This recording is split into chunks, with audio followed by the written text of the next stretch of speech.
Langsung bicara, wes. Ayo, Eko. Coba dari Riko. Riko mendahului. Ayo, Pak. Kamu Tiara lagi. Mungkin kata kamu Tiara, kesulitan belajarnya kamu waktu masih sekolah kayak gimana? Aku juga tahu guru aja. Aku wes. Ya udah. Ya, aku salah lagi, wes. Aku monggo.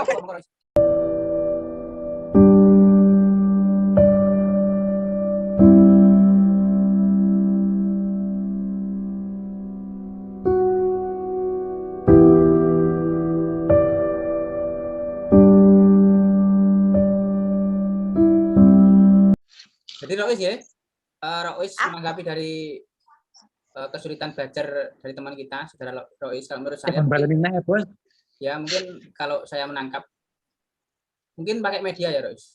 Mungkin pakai media apa ya? Memang tidak fokusnya itu mata pelajaran apa? Hampir semuanya sih Mas.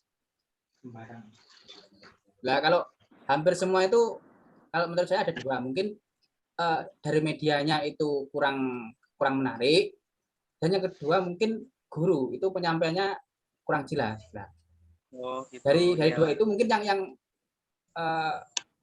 apa ya, yang masuk itu yang mana gitu kan. Kalau kita menyampaikan ke murid itu pakai media yang jelas, mungkin katakanlah media bermain sambil belajar. Contohnya katakanlah jangan pakai contohnya media anak belajar, itu ya. tak suruh membedakan warna, membedakan bentuk benda, menyebutkan benda, itu kayak dia itu kayak jenuh banget gitu loh. Agak kesusahan gitu, kurang fokus gitu. Itu anak tunagrahita ya? Iya, tunagrahita. Berapa? Kelas 5. Oh, kelas 5. Terus setiap kelas itu jenengan ngajar berapa anak? 5 anak. Ya sebenarnya kalau 5 anak satu guru itu sebenarnya cukup. Tetapi mungkin tinggal kita gimana caranya untuk mengambil hati anak-anak itu biar kita menerangkan anak-anak itu bisa nangkep. Nah, itu memang kita sebagai guru SLB menurut saya kita harus membuat formula yang pas biar anak-anak itu senang dan bisa menangkap pelajaran kita gitu. Jadi jangan tadi bilang kalau belajar sambil bermain ya. Iya Mas. Terus kalau kayak pelajaran matematika itu gimana? Sampai juga pakai media itu atau beda? Iya, saya pakai media itu kayak misal nih bola yang kecil-kecil kayak mandi bola gitu, paham nggak? Nah, masa ada tempat khusus buat mandi bola atau gimana itu? Ya nggak ada tempat khusus mandi bola, cuma bolanya bentuknya hampir mirip kayak mandi bola gitu. Yang bola kecil-kecil itu loh, aku nyebutinnya itu nggak tahu. Bola bekel. Nggak bola bekel sih, bolanya itu kayak bola pingpong cuma dari plastik. Oh ya, terus gimana? Media dihitung itu? Ya, saya suruh menghitung, saya suruh membedain warna kayak, ayo hijau ini ada berapa, hitung hijau di tempat mana gitu, terus merah di tempat mana, kuning di tempat mana gitu, sambil dihitung Mas gitu. Terus tanggapan anak-anak gimana? Masnya kurang tertarik atau ya masih gimana? Sedikit tertarik sih Mas, cuma kan dia itu juga mudah jenuh gitu. Oh gitu. Kayak ya udah sudah selesai ya wes gitu loh modelnya. Oh ya, mungkin dari teman-teman yang lain itu bisa menanggapi atau membantu Rois. Itu biasanya kalau anak yang gampang jenuh kayak gitu, berarti emang harus dari gurunya tuh. Jadi setiap minggu tuh harus diubah-ubah. Jadi kalau misalkan yang sekarang itu di dalam kelas ya, di dalam kelas dihitung kayak gitu. Berarti minggu depannya itu dibuat kegiatan yang di luar kelas. Entah itu mau jalan-jalan di kebun atau mau jalan-jalan di mana juga boleh. Dan kalau di luar kelas itu kan lebih ke alamnya nih. Biasanya itu anak-anak lebih suka di luar. Main lari-lari, terus kalau misalkan ada rumput-rumput kan banyak nih. Suruh aja ambil daun ya, berapa biji gitu. Itu kan juga sama aja. Jadinya kan nggak ngebuat bosen juga gitu. Jadi harus diubah-ubah sih. Tapi kesulitannya kalau kita pakai sistem bermain terus diubah-ubah minggu kayak gitu, kita kehabisan akal buat minggu depan mau pakai yang mana ya gitu. Kita mau kemana ya gitu. Biasanya gitu. Mungkin ada teman yang lain? Ya, makasih Mbak Shirley. sama-sama. Kalau saya yang ini Pak Rois ya, kalau saya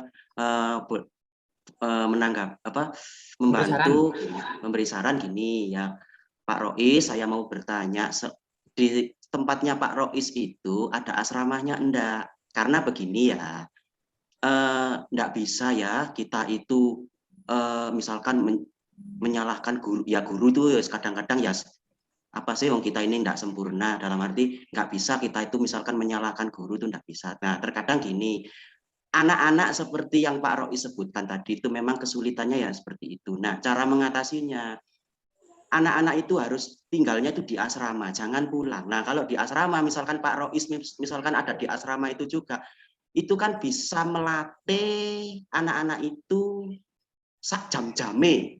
Nah, kan bisa. Karena kalau waktunya itu formal, memakainya ini hanya di sekolahan saja, ini terbatas. Kok saiki esok diwurui, kok kadang-kadang jam sakmene, ayo kawan-kawan, marilah pulang. Waduh, wis entek waktune. Ya, kalau di asrama itu kan bebas. Misalkan Pak Rois, pembelajaran tambahan gitu ya Pak? Karena anak-anak seperti itu harus diberi pelajaran tambahan, dan tempatnya anak-anak itu nggak boleh tolak ya. Maksudnya tolak itu ojo esok diteronang sekolahan, awan dijemput wong tuane, ojo. Jadi anak-anak itu harus diasramakan. Nah, pengalaman ini kenapa saya kok bisa bicara seperti ini, di SLB YKPTI Banyuwangi, saya pun juga menemui hal seperti itu dulu pada tahun 1997 dulu. Ya, terima kasih Pak Toto. Ya, terima kasih Pak Toto. Ya, Pak.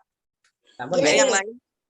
Gini, kalau yang katanya Pak Toto itu kan harus di asrama, baru kita bisa full ngajarin mereka gitu kan. Tapi kalau menurutku gini, kalau orang tua itu biasanya ada yang emang pasrah ke guru jadinya diasramakan, ada juga yang nggak pasrah jadinya jangan dah Bu Sirli, tak bawa pulang aja. Nah, itu harus perjanjian dari awal. Jadi gini, Bu, saya megang anaknya Ibu, saya nggak janji bakalan ada perkembangan pesat yang gini. Jadinya kalau misalkan mau dibawa pulang, berarti kita janjian ya kalau di sekolah itu kita belajarnya tentang kemandirian, berarti di rumah tolong diajarkan tentang kemandirian. Jadi bukan dia cuma belajar di sekolah aja, tapi di rumah dia juga diajarin gitu. Oh iya. Makanya kalau kita ngajar di sekolah itu kalau bisa kegiatannya itu hampir sama kayak yang bisa dilakukan kalau di rumah gitu. Bukan cuma di sekolah aja.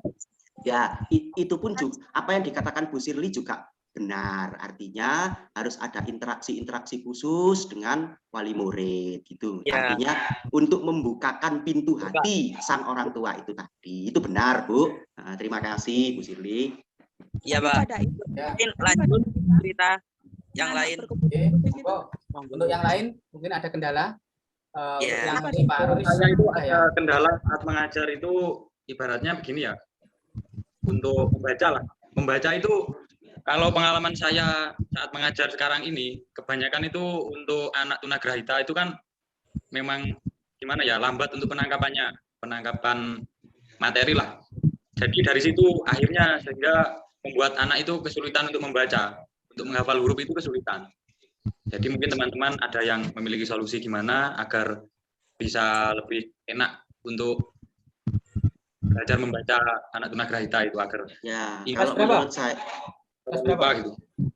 Kalau untuk kelas itu kan saya nggak tentu Pak, soalnya berubah-berubah di tempat saya. Jadi kadang-kadang yang rata-rata ya antara anak SD, SMP itu masih sulit untuk belajar. Ya, baik Bapak. Kalau saya boleh ngasih saran ya, maaf ya, mungkin saya nggak sopan ya ngomongnya ini ya karena Bapak-Bapak ini mahasiswa.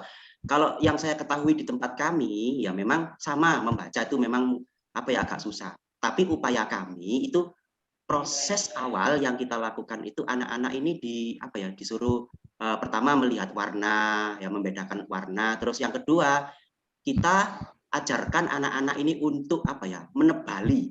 Nek cara aku ngomong biyen iku ngorek-ngorek ya diorek-orek ta belajar gitu. Tujuannya untuk melatih motorik baik yang ada di tangan maupun yang ada di mata.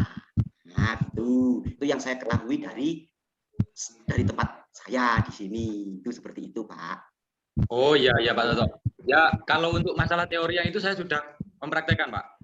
Untuk masalah teori yang Bapak Toto bilang tadi kan kurang lebih mendalam ke motorik. Ya mungkin di samping itu bapak-bapak ini sebagai guru ya ini secara ritual kalau habis sholat atau apa wiridan didoakan murid-muridnya, ya Allah berikan kepandaian kepada anak didikku ya Allah karena hanya engkaulah yang bisa memberikan ini gitu. Jadi guru itu kalau guru SLB ya kita itu memang wajib untuk mendoakan anak didiknya, nggak hanya terima mengajar gitu aja karena yang memampukan kita ini adalah Sang Yang Widi Kawasa penguasa jagat. Terima kasih Pak Toto ya atas tanggapannya dari pertanyaan saya tadi. Ya Pak. Lain ada yang dari teman-teman yang lain, mungkin dari Mbak Yudo, Mbak Wilujeng atau Mbak Monika, mungkin ada tanggapan? Intinya sih kalau untuk anak-anak berkebutuhan khusus itu kita nggak bisa memaksakan anak untuk terus belajar. Jadi kurang speakernya kurang jelas. Intinya kalau untuk anak-anak berkebutuhan khusus kita nggak bisa memaksakan belajar. Misalnya di sekolah mulai pagi, kita nggak bisa untuk belajar dari pagi sampai siang. Jadi kalau misalnya mereka udah capek, ya sudah kita beri mereka itu melakukan apa yang mereka mau, gitu. Jika saya itu di kelas punya anak keturunan autis, dia itu aktif tapi dia nggak mau nulis, nggak mau duduk, ya aktif juga. Dia sering nyanyi-nyanyi sendiri, sukanya ini pit. Kalau diajak ngomong, diajak apa itu nggak bisa bicara seperti yang lain gitu. Cuma kalau ingin kayak dia tuh bawa bekal gitu, dia mau makan, cuma dia ngambil tasnya, ngasih tahu suruh ngambilkan bekalnya gitu. Itu menurut teman-teman solusinya gimana?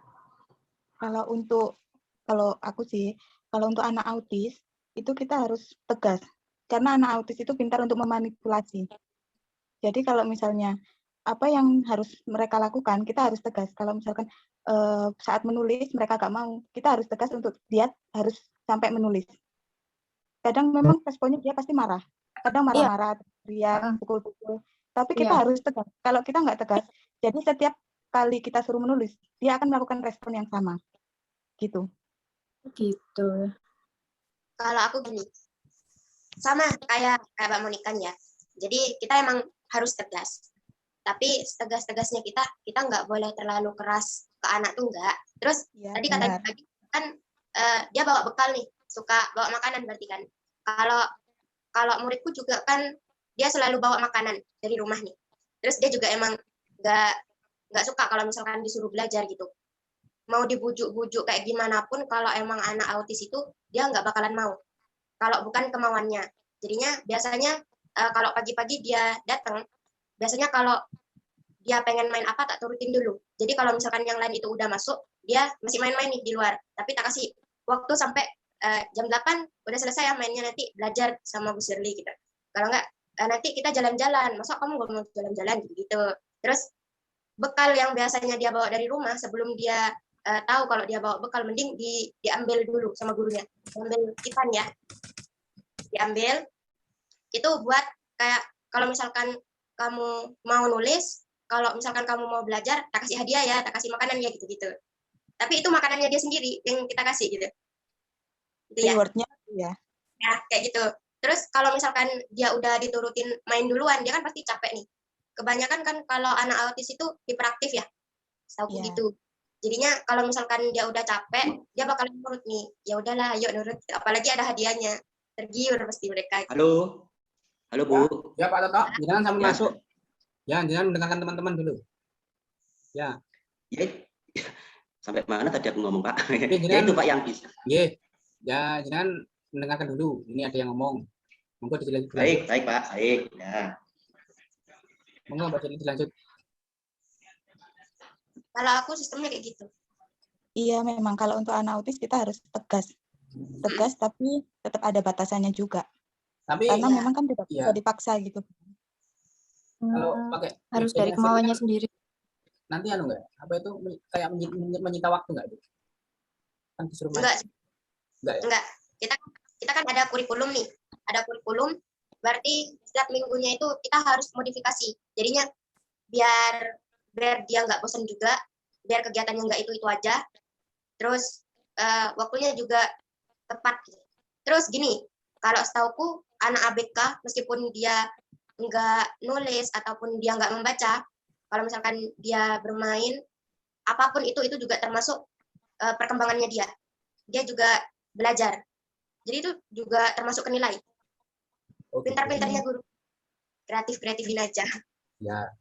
Tapi kadang kan kita sebagai guru kan pasti udah tahu ya tingkah laku murid kita, misalnya anak autis, kalau mereka lagi capek, mereka lagi marah, mereka lagi semangat, kan kita pasti udah bisa ketebak dari awal mereka datang sekolah pun kita udah tahu mood mereka itu seperti apa gitu kan ya. Iya. Jadi itu bisa.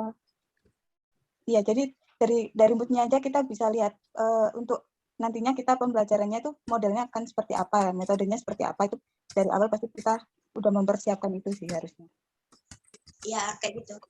Jadi kalau misalkan kita udah dekat sama anaknya, gampang kok kalau mau ngasih pembelajaran ke anaknya gitu. Meskipun itu bukan di kelas. Iya. Kita dapat. Iya. Gimana Mbak Yuda tadi kesulitannya? Gimana Mbak Yuda? Kalau menurut pengalaman saya itu ya, saya mempunyai siswa tunarungu. Untuk pembelajaran khususnya IPA, di situ kan sedikit sulit ya. Dan anak-anak itu susah mengenal benda-benda. Kayak ya makhluk hidup juga, kayak gitu kan.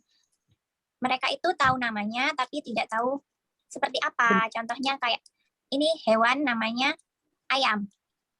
Tapi mereka tuh nggak tahu ayam itu seperti apa. Kadang kan juga tahu kalau itu ayam, tapi dia nggak tahu kalau namanya tuh itu tuh ayam, kayak gitu. Terus juga untuk prakteknya sendiri kayak benda-benda padat, cair, seperti itu kan juga meskipun sederhana, mereka masih kebingungan. Jadi harus membawa benda langsungnya dan mempraktekkan langsung seperti apa itu benda cair, prosesnya bagaimana, benda padat itu seperti apa. Nanti itu anak-anak di rumah juga kita minta untuk belajar. Seperti ini contohnya es batu, itu kan dari benda cair yang dipadatkan. Untuk menjadi cair lagi itu caranya bagaimana kan, kayak gitu. Jadi anak-anak lebih banyak dibuat praktek itu lebih suka. Iya, mungkin memang benar sih kata Mbak Yudo. Kalau anak mungkin anak berkebutuhan khusus praktek itu mungkin lebih mudah dipahami daripada teori menulis atau membaca. Iya. Tapi kalau untuk Mbak Yudo gimana, Masnya selama ini kalau bendanya itu besar gimana penjelasannya? Kan nggak mungkin. Kenapa Mas? Kalau bendanya itu terlalu besar katakanlah, kan nggak mungkin kita katakanlah mengangkat atau membawa di kelas. Apa cuma? Enggak perlu yang besar-besar juga, hal-hal yang sederhana saja. Kan karena benda-benda kecil juga kan maksudnya bisa mewakili benda besar gitu loh Mas Nanda. Kayak misalnya batu besar kan bisa ambil aja batu yang kecil tuh sama unsur dan kepadatannya juga kan semuanya kan sama gitu loh. Kalau kayak gitu mending kan gini ya. Mending langsung keluar aja gitu. Kalau kita udah di luar nih, udah di luar kelas kan pasti batu juga udah ada. Terus kalau misalkan kita ngajak anak-anak tuh ke sawah, langsung lihat sawahnya gitu. Jadi bentuk aslinya. Terus bakalan ada hewan-hewannya juga gitu kan. Jadi lebih enak kayak gitunya sih daripada anak-anaknya disuruh bawa ini. Sebelum itu diperlihatkan ke gurunya, biasanya kalau disuruh bawa, itu hancur duluan. Biasanya gitu. Kalau menurut Yudo yang paling susah itu menerangkan apa? Maksudnya benda apa mungkin? Masih anak-anak itu sulit untuk menangkapnya gitu. Iya, anak-anak tuh sulit menangkap antara nama terus bendanya tuh seperti apa, benda nyatanya tuh kayak apa tuh mereka tuh gak paham. Ya, jadi ya memang harus banyak dicontohkan. Atau karena kan mungkin mereka kan juga harus belajar bahasanya mereka sendiri kan. Maksudnya tunarungu kan memiliki bahasa Sibi atau Bisindo. Mereka harus mensinkronkan dulu antara Sibi mereka, terus kepikiran mereka dan benda langsungnya gitu. Atau mungkin kayak gitu kali ya, kalau untuk anak tunarungu. Iya, memang mereka bisa mengisyaratkan ya, kayak batu, isyaratnya seperti apa. Cuma untuk bendanya tuh, batu tuh kayak apa bentuknya tuh kan kadang mereka nggak tahu, mereka tuh nggak paham. Oh ini namanya batu toh, kayak gitu loh. Jadi ya. Kalau maksudnya, kalau pakai media katakanlah elektronik gimana? Katakanlah pakai proyektor ini gambarnya. Bisa. Kan Memang mudah. kadang juga memanfaatkan internet ya. Kita Iya. lihatkan video dari Nah, YouTube kayak betul. gitu. Mungkin tapi mungkin yang dimaksud Mbak Yuda itu untuk benda langsungnya ya Mbak Yuda ya. Ya. Oh, gitu ya. Untuk bisa mengetahui apa namanya? Bentuk aslinya. Bentuk aslinya seperti apa, kesesuaian nama dan bendanya itu kayak gimana. Ya. Berarti harus ke alamnya langsung, Mbak. Bisa melakukan Iya. studi tour. Iya, kalau ke alamnya langsung katakanlah hewan-hewan apa harus langsung ke kebun binatang kan Kebun bisa. binatang. Ya, kalau hewannya itu Cina kalau gala ya. Pentingnya Enggak, melakukan studi tour. tapi kalau di sawah-sawah atau di kebun-kebun itu kan pasti ada lah hewan gitu. Ya ada jangkrik gitu.